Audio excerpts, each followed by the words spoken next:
Hi there. Today we're going to be talking about a market update, which I can't believe I'm saying it out loud, but we are seeing price reductions.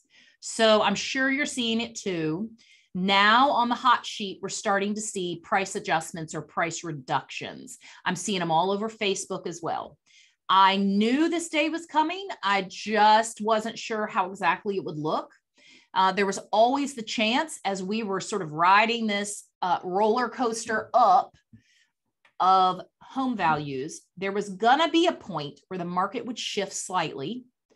I did not think it was going to shift precipitously, but it has shifted slightly. The rise in interest rates, the buyer fatigue, they are tired. Some of them have been spending a year and a half, 2 years looking for a house and not just window shopping, but truly making offers and not getting a house. So there are a lot of factors, in my opinion, contributing to why we're starting to see some price reductions and a little bit of a shift in the market. So what does it mean when you're a listing agent and you now are having to price reduce your home because you are noticing that it hasn't sold yet? You're wondering if perhaps you've overpriced it. I'm going to use my own self as an example. I have a listing that I overpriced, in my opinion, by just a smidge. I didn't want to go crazy on it. I knew the market was going to shift a little when the interest rates went up. I had been following the news. I knew when Washington was going to be meeting and the feds were going to be adjusting that interest rate. So I knew there was going to be a period of time, at least for a couple of weeks, where buyers reassessed whether they wanted to buy in this market at these values at that new interest rate. And so I tried not to overprice my listing. I will say I did put on it what I thought was market value at the time, knowing that if I put it on the market and the peak hit and we softened a little bit, I might be caught with an overpriced listing. I had had full conversations with my seller. We understood what we were doing. And now I'm just trying to make myself be patient. It's been on the market a week. Yes, that's causing panic with me because why hasn't it sold? It's been a week. But I'm trying to remind myself that a week is not a long time on the market in any other market except the one we've been in for the last year and a half. So I'm just giving it a minute. I'm giving it a minute without doing a price reduction to see if buyers come back on the scene. I think several, including several of my buyers, just took a break for a little while. The interest rate popped up. Now I've been showing them $300,000 houses and their lenders telling them they can only borrow $280,000. That is going to cause buyers to take a beat. So I'm trying not to panic and instead just give it a minute and see how this plays out in the next week. I'm not opposed to doing a price reduction, but I also don't want to do it too quickly. Now, is this good advice, bad advice, neutral advice? I don't know. I'm just telling you what I'm doing and how my brain is computing this market and how to price things. Jennifer and I are seeing a ton of contracts come through still. They are not for $1 million over asking anymore. There is still going to be the occasional property that's going to sell for way over market value. In fact, a couple of weekends ago, I was showing a property and I believed it was very much underpriced. I think it was a technique that listing agent was using to expose it to the widest number of potential buyers possible, and it paid off. They ended up with 12 offers. It was listed at $225. I have it on good authority. It had 3 offers at $275. One of those with absolutely no contingencies. So anecdotally, I can point to several properties that are still really busting the bank when it comes to the contract price. But I don't think, looking at our incoming contracts, I don't think that is going to be the trend anymore. I think homes are still going to sell at or above list price, but I don't think it's going to be tens of thousands of dollars above list price, except for when a very special property comes on the market or when the listing agent has underpriced it. So I'm hoping that means a slightly more balanced market. I'm hoping this means the appraisers can take a breath and stop tearing their hair out trying to find values for, you know, the record sale price every single week in a neighborhood. We could all use a little bit of a win right now to just have everything just chill a little bit. I, like everybody, have buyers who are tired of having to make knee-jerk reactions on whether they're going to make an offer or not. I, like everybody else, am tired of trying to calm my buyers down a few weeks in to say, nope, you made the right decision. This is a great house. I know it was a frenzy when you bought it and you were allowed to walk through it for 30 minutes and then you had to decide whether you were going to buy it or not. But that's what this market is. There are a lot of unpleasantries with this style of market. So I'm hoping this just pumps the brakes a little bit. I certainly think we are not out of the woods on our inventory issue right now. We still have way too few homes. I was excited to see that we went over 500 homes in the last week. That's great. It's still terribly short on the numbers we need. So we're in other markets, we would have 1,000, 1,200 homes for sale. I'm excited about having over 500. That's only because I've been so used to having 300 or 400 houses for our market area at any given time. I would love to see that number get up to 800 or so. I think that would start to give the buyers some options, the buyers some choices in the matter. So we'll just see where this goes. Again, I don't have a crystal ball. I would love y'all's opinion if y'all have opinions on the market and where it's going, but I'm just giving you my 2 cents about what I see, what I think is coming. I still think, I mean, I personally have pent-up demand with buyers. I still have buyers who can't get in homes. I know all of y'all do. I still have sellers who are still trying to get their house ready for market. And I'm like, what are you doing? Just get it ready, get it on the market. You know, I have had to tell several sellers that they have probably missed the opportunity to just make an easy, 20% more on their home, but they'll still probably make 10% more on their home than they're expecting to. So it's still certainly a great time to put your home on the market if you're a seller. But I don't know that you're going to walk away with an extra $100,000 you weren't expecting. I think that was mostly due to interest rates being 3.5%, 3%. People can spend an extra $40,000, $50,000 on a house if their interest rate for 30 years is going to be 3%. Well, it's 5.5, 5.6, 5.75 now. So they can't be quite as cavalier with their offer prices now. All right. Anybody have any input on that or anything they want to share before we move on? Yes, Jennifer, please. So we are seeing in the office, and I'm also talking with my friend that's an appraiser, appraisals are not coming in right now. There's a big majority of them that are coming in under.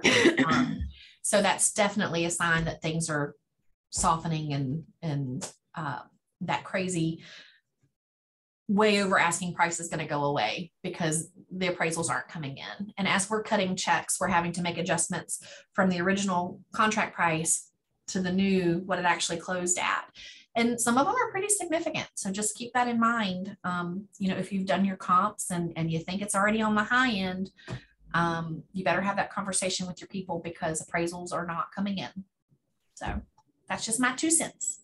Yes. And like we said, if every single sale is making the record for the neighborhood, it's difficult for appraisers to warrant that, to document it. So we'll keep at it, right? Because this is what we do. So I'll be right here with you, just working whatever market we're given. So, okay, let's move on to procuring cause. This is the primary topic we're going to be talking about today. It comes up at least once a month for me. And it is always an opportunity to educate. And I say everybody thinks they know what procuring cause is. And they almost always think it is more slam dunk than it is. So I will talk on this on great authority because I have been in mediation for procuring cause at RVAR. I've been at hearings at RVAR for procuring cause. I am happy to report I've always been successful when I go to those. I don't like it. I don't love it, y'all. I don't like going and sitting in front of a hearing panel and defending our position.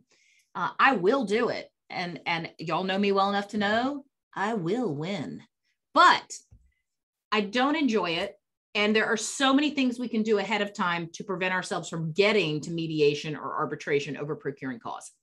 So very simply, procuring cause is an uninterrupted chain of events that results in the sale of a property.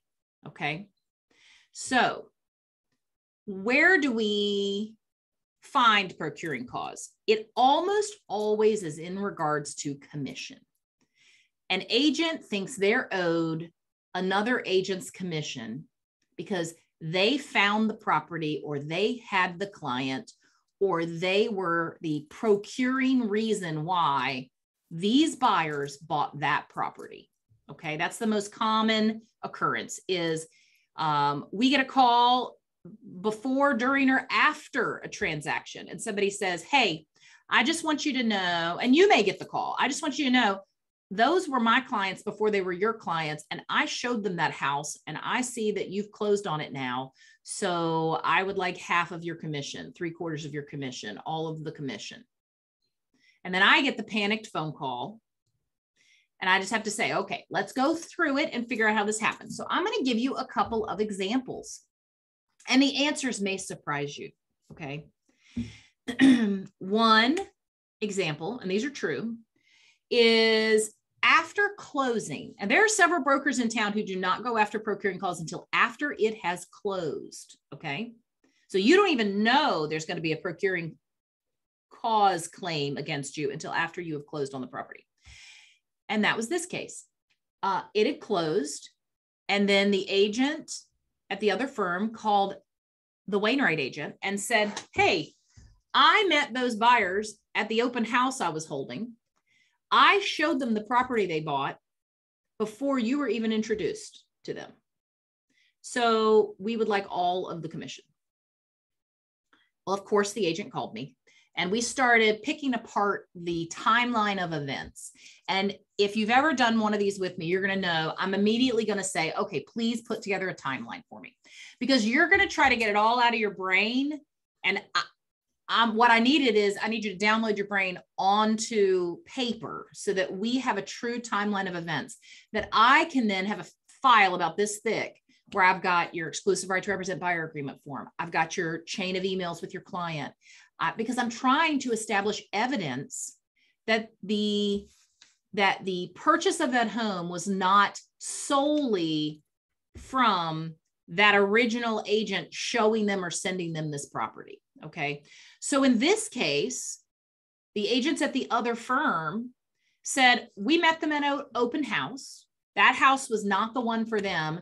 So we told them, hey, we know of one around the corner.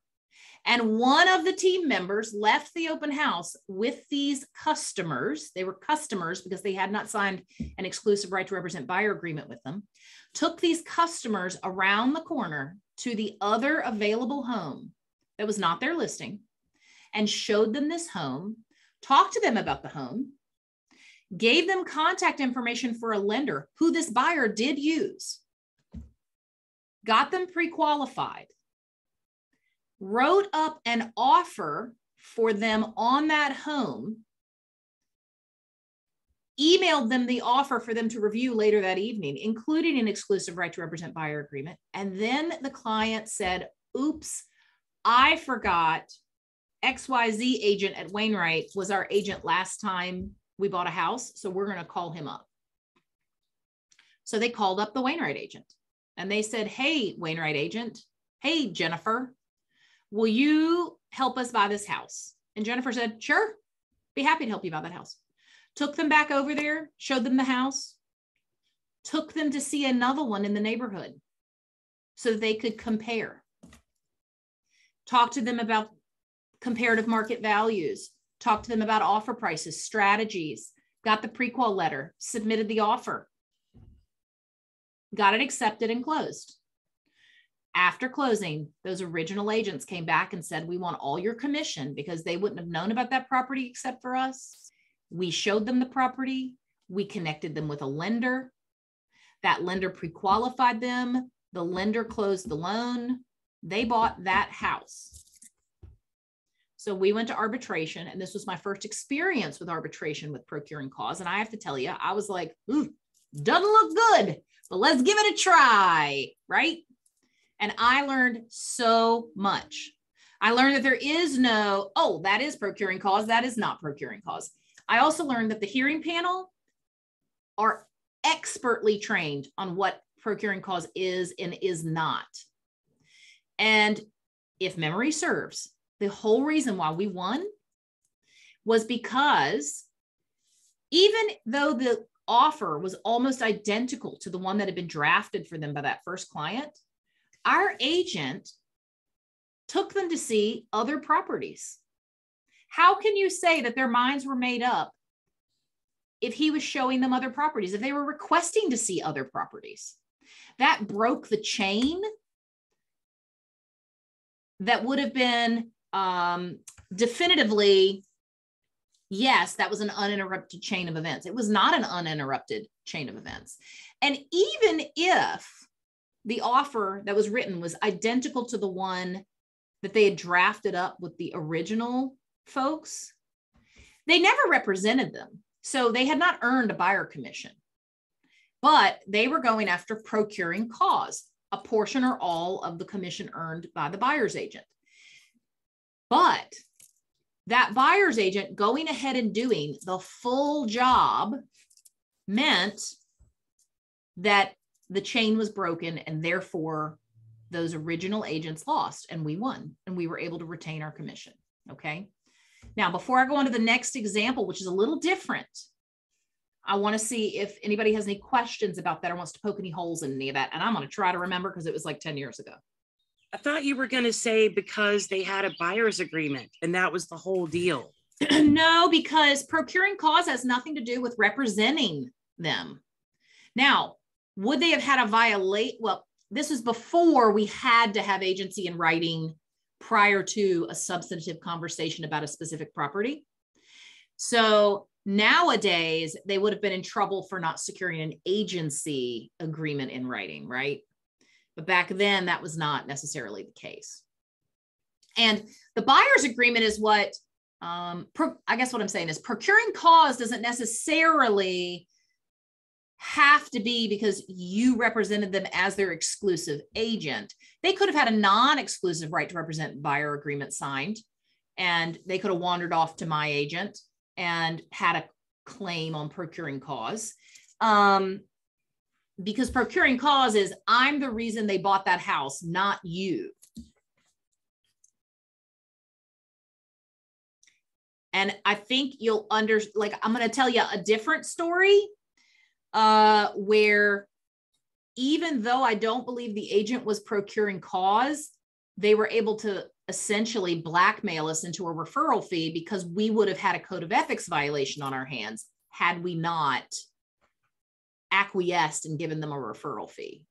So can you just read procuring cause again, like the definition of procuring cause? Why don't you look it up for me? I did not. Well, you said it at the beginning. Oh, just an uninterrupted chain of events that results in the sale of the property. Right. So the uninterrupted chain of events. And uninterrupted is that key word, which is why anytime an agent calls me and says, somebody called me and said, we're sharing a client and they want to work with me. What do I do? And I say, you need to show them 2 more properties right now in that area that are similar to that home to make sure, first of all, that's just your job to do. If somebody calls you and says, I want to buy a house, I know the house I want to buy, I've already seen it. Can you write it up? First off, we never quote, just write it up. We're still always going to do our full job. We have to represent the best interest of our party. And if your party is the buyer and you've never even walked in the home they're getting ready to buy, you're not protecting the best interest of your client. So that is where, even though that agent may not have procuring cause that they can defend and claim against you, you may find yourself in a code of ethics violation by not protecting the interest of your party. So in the example I gave earlier, had my agent not gone to see the property, not shown them other properties, and instead just quote unquote wrote it up, I think they would have won procuring cause because he did not protect the interest of his parties by going to view the property himself or through one of his assigned colleagues. He did not show them other properties, pull comps. Had he not done those things, I think they would have had a much stronger case for procuring cause.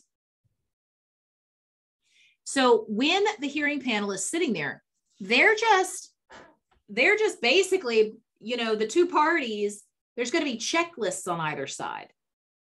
And something is going to be a tipping point that says, you know, no, Jennifer showed them 2 other properties in the neighborhood that are similar to this one.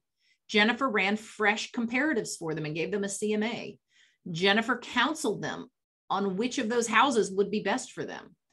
Jennifer did things that interrupted that chain of events that had them definitely going to closing on that house. Mm-hmm. Now, in another example I want to give you is we had an agent who, God bless her, she is naive and she just thought this listing agent was being very nice.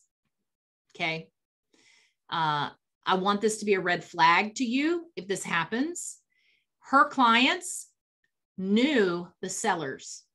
Okay. They knew each other through parents or something, right? So it's not like these were 2 sets of strangers. So the listing agent kept saying, oh, my folks don't mind letting them in. My folks don't mind meeting the home inspector.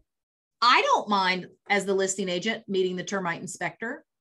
Don't you worry yourself with that. You don't have to drive all the way over there for that. I'm here to tell you, drive all the way over there for that. So it closes and that listing agent says, your agent never even visited the property. I had to accommodate the home inspector. I had to accommodate the termite inspector. My clients, the sellers, let them in for showings. And so I would like all the commission because I'm procuring cause. And if you don't give it to us, we're going to file a code of ethics complaint against your agent because she did not protect the interest of her client because she never even went and saw the property. Well, my agent was furious, of course, because she'd been duped because he had way sugar sweet coated all of the offers to accommodate her clients for her. All, in my opinion, in a ruse to get at her commission after the fact. So she and I had to have a hard conversation about how she was naive and she did not protect the interests of her clients and definitely did not protect her own interests well enough. Lesson learned, we gave him a 25% referral fee is what we finally decided on because quite frankly, he did not have a code of, he couldn't file a code of ethics violation on her buyer's behalf. He was proposing that the buyers were harmed because she did not protect the interest of her clients. That is something for the buyers to say. He would have had to have convinced the buyers to say, our agent did not protect our interests because our agent never saw the house. But we decided we're not going to drag the buyers to a code of ethics violation hearing. We're not going to go to a code of ethics violation hearing. We're going to give him 25%. And he's going to go in my little black book of people I will never hire. So that is another example of how you can just be too nice sometimes. Okay. So I want you to always be looking for red flags. Everybody's trying to get in your wallet. Everybody would like your commission. Okay. I'm going to tell you the most recent one and y'all are all going to drop your mouths to the floor. First off, I know way more about procuring cause now than I did 10, 15 years ago. Okay. So call me and do things to protect yourself. So do things like execute that exclusive right to represent buyer agreement. Educate your buyer on how you get paid. I didn't for the first 10 years because I thought it was tacky. Now I just tell them, hey, I love getting paid. It'd be great if I could get paid on this. So would you sign this exclusive right to represent buyer agreement form so that when we get looking at properties, you will allow me to be paid by the seller if you fall in love with the house? Just so you know, you don't pay me. I get paid through the seller. However, I'm indirectly paid by you because obviously we have to make an offer that will make the seller sign on the dotted line and pay everyone's commissions. And I always explain it that way. I don't do that silly thing where I'm like, you get me for free. You can, I work for free. I don't. I'm paid indirectly by my buyer. So I explain it exactly like that because I truly do believe in truth in advertising. I've never had anybody think it's tacky or leave me because I'm, quote, all about the money. They expect me to get paid. It's weird that I was acting for 10 years like it was some sort of mystery, like I just get paid and we don't need to talk about it. So have the confidence to just have that conversation with your clients. It can be as simple as making up a quick little draft email that goes to your new buyers that says, hey, how does Ashley get paid? Here's how I get paid. So therefore, please make sure that if you visit an open house, you give them my business card and I'm going to give you a stack of them. Or you tell them I'm working with Ashley. Make sure you tell people, please don't click on that button on realtor.com and Zillow because it's going to sell your information to a buyer's agent and they're going to start calling you. Instead, call me, text me, send me the address. Please don't call a yard sign in the front yard because then the listing agent may be able to not pay me. And I really like to make a living. So if you would not call the yard sign, that would be awesome. You can text me the address or call me. I promise you it's not a bother. I love to hear from my clients and I can look that property up super quick for you and find out the information you're looking for. You have to tell this to your clients. And if you don't be surprised if they work with a different agent or they're working 2 or 3 agents, okay? You have to be upfront about all of this stuff or it is going to bite you in the rear end one of these times. And it is a sad day when you find out that your buyer bought with somebody else. I just found it out. I was just at a family thing and found out my cousin bought a house through somebody else, not Donna. Donna wouldn't do that to me. But it did happen. Turns out I found out through the grapevine that the mother-in-law offered to give them a $20,000 down payment if they used her realtor. Good, do it. Do it. Drop me. That's fine. Get that $20,000 down payment. But it happens. Okay. So just make sure you're protecting yourself.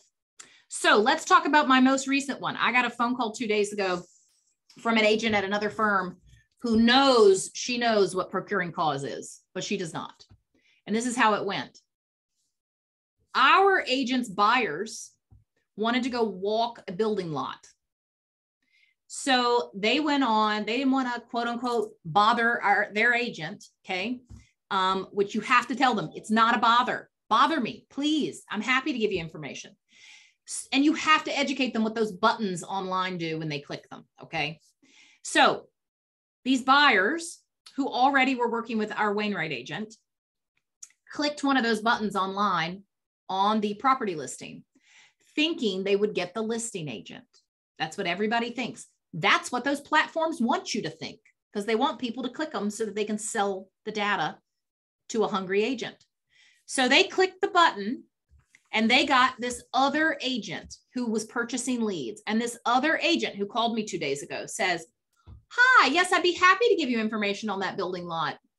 And then gave them permission to walk the lot and call her back with questions.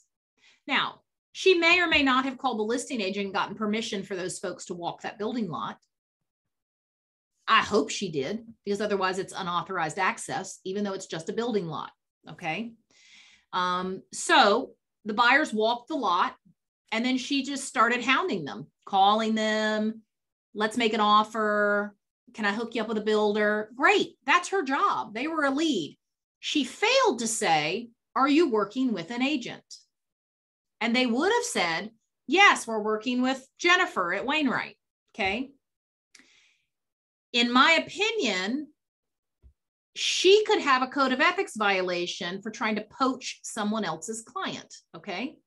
You have to ask. You don't have to ask as the first thing out of your mouth, but it should be pretty soon in that first conversation, because otherwise you're trying to poach someone else's client who has a buyer's agreement signed. And that was this case. So they did decide to make an offer on that lot through our agent, who also, he called me, and his name was not Jennifer, by the way. But he called me and said, what is this about?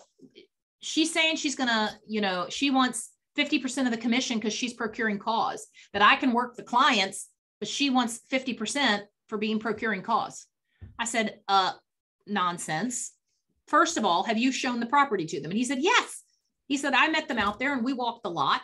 We also walked a couple other lots. I said, great. You need to go walk 2 more lots. Go show them 2 more lots before you make this offer. Talk to them about why those lots might be better or worse. And then write your offer and carry on with your life. So when she called me then to complain that he told her, no, he's not going to pay procuring cause a fee for that, she called me to educate me on what procuring cause is and why she deserved 50% of the commission. That it went fine. I let her talk. I don't care. I have, first off, it has to get under contract. Like if there is no commission, there's no commission. And it turns out their offer was declined. But had it been accepted, I still believe we would have won a procuring cause case. And I think she would have had a Realtor Code of Ethics violation problem with having never visited the property. How can you say, now I can't accuse her of that. Her buyers would have to accuse her of that, and they're not even working with her. So I would have been bluffing to say, hey, sounds like you might have a Realtor Code of Ethics violation on your hands for not even seeing the property with them. I'd be bluffing because I'm not her client. I can't say she worked against, maybe they had her on FaceTime. What do I know? So I instead educated my agent on how to protect himself from a procuring cause claim. And I feel like he did everything I asked him to do. And he is now very insulated from a procuring cause claim were it to come up. I also told her I would call back her broker, not her, because I truly do believe in agents talk to agents and brokers talk to brokers. There's a power dynamic thing there. I would never want a broker at another firm to call one of y'all and try to tell you what it's going to be, because you're the agent. They're a broker. The brokers should be talking to the brokers. I didn't know that's why she was calling me, obviously, when I picked up the phone. But I will return the call to her broker. But I'm not going to fool with it because, number one, we're not under contract. They're not buying that property. And number two, I'm not going to call them up and say, hey, we're not going to say yes to your procuring cause claim. I'll let them come back to me if they feel like they want to pursue it any further. Who has questions about procuring cause? It is very thick stuff. So instead of learning all about procuring cause, I want you to learn about how to never find yourself in that situation. Because it most often happens when buyers call you up and say, we've already found the property we love, let's write an offer. You need to go show them that house and a couple more. I don't care if it's the same day and time, but you need to do it. It will save you commission in the long run. And it's called doing your job, right? They may know that's the house for them, but how do they know if they haven't looked at more houses? I'm not saying y'all don't do your job. Y'all, of course, are angel babies and y'all always do your job. But protect yourself. Protect your commission.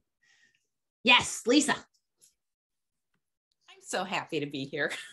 Yay! I'm so glad you're here. Actually, I do have a couple of quick questions, and neither of these actually ever went to this extreme case. But yes. I had a client a couple of years ago who he came through a Zillow lead, and I had shown him properties back and forth, but he was super busy. So we had done it like online, and I'd done a couple of video walkthroughs for him. And then he ghosted. And he called me randomly one day on Super Bowl Sunday and said, hey, I went to an open house. I love this house. I want to buy it. Will you write the offer? So since that age, and I didn't have an exclusive agreement with him yet because we had never met face to face. And this was before the crazy all started, but we had discussed it and how it all worked. But would the open house agent have had any recourse on that one? Because he went to her open house and said, yeah, I'm interested. Let me think about it. And then he came home and called me. Probably. Okay. Had he said in the open house, Had he said in there, hey, I'm working with Lisa Miller? I'm not sure, you know, right. if he did or and not. that's the thing. They may even tell you, I told him I was working with you. Maybe not. Yeah. Maybe they didn't, you know, they just don't want to hurt anybody's feelings, you know. Right. They don't truly listen. Agents hardly understand how all this stuff works. I certainly can't expect the general public to. So I think I think that open house agent probably could have brought a claim for procuring cause. Now it depends on how much they did. It would all come down to a hearing. Right. And truly, the hearing really is tally marks in evidence as to who did the agent who's got the claim against the other one really truly do an uninterrupted chain of events, and did the other one really protect the best interest of their client, you know? So that's why I'm really always talking about ways in which to really shore up your defense in case it were to ever happen. So in that case, I probably would have said, hey, let's get online, look through all the photos. You tell me what you saw while you were there. Ideally, it would have been great had you gone the next morning before submitting the offer and just laid your eyeballs on it. And I've done that before, where somebody calls me and says, I saw a house at an open house. I really want to write the offer. I will write the offer that night. But the next morning, I'm going to slide through that house real quick myself so that I make sure I've protected the best interest of my client, or I'm going to send an agent at the firm to put their eyeballs on it for me, just so that I can check that box off, that I saw it. I also know it works well for my client. And I know that's a pain. I got to drive 45 minutes over there to walk through the house. But again, y'all, we make a lot of money for what we do sometimes. And those are the exact cases where if you haven't even visited the house, I get the speed is why, Lisa, you had to react the way you reacted.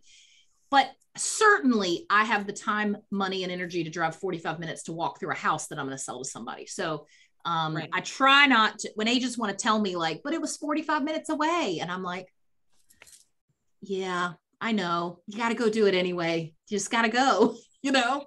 Well, and that's the thing. I mean, I firmly believe that I need to be in every single house yes. that I, you know, because maybe I noticed something. This guy is actually a dream client because he came back and bought a second house from me.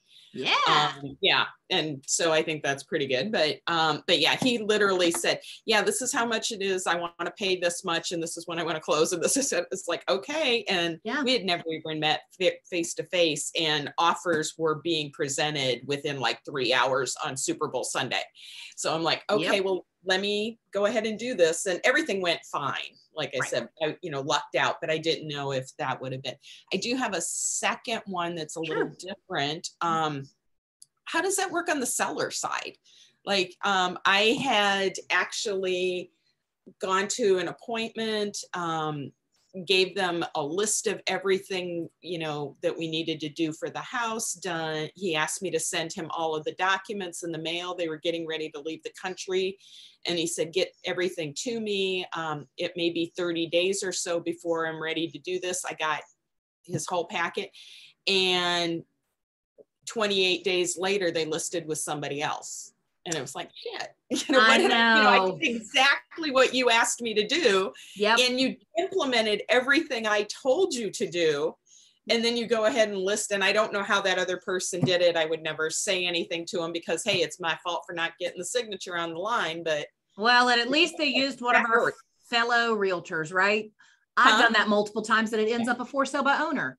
Oh yeah, no, it went with the realtor. So I famously stopped sharing. I used to make sample flyers as part of my listing presentation, and I would give them a copy of, like, so they could see what my marketing materials would look like, until I found that a for sale by owner used my flyer. They just like plopped another picture over top of my face, and used my flyer, and I was like, well, that's not very nice. So now I would take those with me when I leave. Here's an example of my marketing materials. You may not have them until you sign with me. So I don't know that you would be successful with a procuring cause claim. When it comes to working with sellers, because presumably every listing agent has to go through a little bit of, you know, of the dog and pony show about why you want to hire me. I guess they could get everything from you and then call up their cousin and say, hey, throw my house on the market. Here's the price I want. I think that'd be a hard case to win. And I think you wouldn't have a lot of support since we've all been there and had that happen, you know, not getting the listing. I think the premise for that is you are interviewing for the job. Right. I don't know. I've never seen any cases of that before. Yeah, I'm I sure didn't they know if you exist. ever worked on the seller side, because, and this girl that got the listing is an absolute sweetheart and she's a great agent. So, you know, hey, it is what it is. But I know. Yeah, it was like, how the hell? Yep. Been there, had that happen. Yep. So. Well, thank you for asking the questions. Anybody else have any questions about procuring cause? I want to give you one more tip about buyers who are reluctant to to sign exclusive right to represent buyer agreements, but I'm going to open it up, see if anybody else has any questions before I get to that. Okay, just jump in if you do. So we had a Lake agent call me just almost in tears, and I don't blame them. They had a buyer with a non-exclusive right to represent buyer agreement signed, which was their practice. They would have that signed. So that the buyer wouldn't feel locked in with them, I guess, or trapped with them. But then they opted to use a different buyer's agent. And I had to give the bad news that, yes, I understand you've done a ton of work with these buyers, but they do not have to work with you exclusively. So at the end of the phone call, my advice to this agent was, why don't you still use your technique? But within 2 weeks or a month, or 4 houses, you're going to flip them into an exclusive right to represent buyer agreement. So use the non-exclusive because that's what you're comfortable doing and you feel like they sign earlier when you use a non-exclusive. But at some point, have a method to flip them into the exclusive one so that you do not lose them to another buyer's agent. Now, this is the Lake market. It can be highly competitive. So that is how he has continued to do his business now. He will still start with a non-exclusive right to represent buyer agreement early on in their relationship, their professional relationship. And then within a month, he will have converted them into an exclusive right to represent buyer agreement. And I will tell you, most of the time I get these phone calls, almost all of these cases could have been avoided by extra layers of education. Even this week, if our agent had told them, do not, under any circumstances, click the button on those 2 platforms that you like to search for homes on. Be on them, that's fine. Don't click any buttons, okay? And tell them, if you click the button, they're going to sell your information and it's going to go out to 3 or 4 buyer's agents and they're all going to be calling you. That's true. Instead, reach out to me. You have to tell them exactly how it works, or you can't be surprised when they click the button, okay? All right, I'm just gonna lightly run through our last couple of agenda items. One is joining multiple MLS areas. We, as a firm, belong to New River Valley, Roanoke Valley, Lynchburg, and Martinsville-Henry County. You, as a Wainwright agent, have a choice to belong to any and or all of those MLS areas. So you have your current primary membership at one of the associations. You don't have to join as a member at any of the others. You can join as MLS only. It gives you access to the MLS. It gives you access to the lock boxes. And then you can expand your market area, your market coverage. So it's not as necessary to do that now as it used to be because most lock boxes now have a 1-day showing code option. However, if you want to be on the MLS and looking at all of their data, then you're going to want to join them as an MLS only agent. Jennifer has all that information. Jennifer can help you if you're interested in joining a 2nd or 3rd MLS. And certainly she can get you the numbers on that as well. All right. Check that spam folder. I'm going to throw one of our favorite agents under the bus here. I had a broker reach out to me yesterday morning and say, hey, one of my agents submitted an offer and we still haven't gotten a recognition that they received it, confirmation that they received it. So I reached out to the agent and the agent was like, nope, I don't have anything. And so fortunately, she then thought to check her spam folder and she found 3 other offers in there in her spam folder. It doesn't usually stick her stuff in spam, but the internet does weird stuff, people. Okay. So please be checking your spam folder right now. Same thing happened to me last week. It wasn't offers, but I had a closing and they sent the check with me and they were like, we'll let you know when it records, because they trust me. They know I'm not going to go deposit it if it hasn't recorded. Heard nothing all day, heard nothing all afternoon. That evening, I just shot them both an email to say, hey guys, is this on record? Next morning, they're like, yes, we let you know yesterday. And I'm like, totally didn't get that. So sorry. Check my spam folder. Both of them had messaged me. So I was like an idiot who doesn't know how to check her spam folder. So happened to me too. So please be checking your spam folder right now. Everything is going really fast. I'm exhausted. You're exhausted. I've got to remember to be checking my spam folder. Okay. We're all weary from this market. So check your spam folder, your phone, and your email. It took me a long time to realize that my text messaging app has a spam folder. So check that too. And then a friendly reminder. I called an agent yesterday and their voicemail was full. Y'all, clean it out. Do you hear me? Clean it out. That is not professional. I need to be able to leave you a message. And that happens a lot. Yes. Yes. A lot. Too much. Too much. I think people forget they have to go in and delete the deleted, because I had to explain that to my dad the other day. It's like, how can I possibly have? And I'm like, Dad, go delete your button. Dad, you have 432 voicemails. Yes.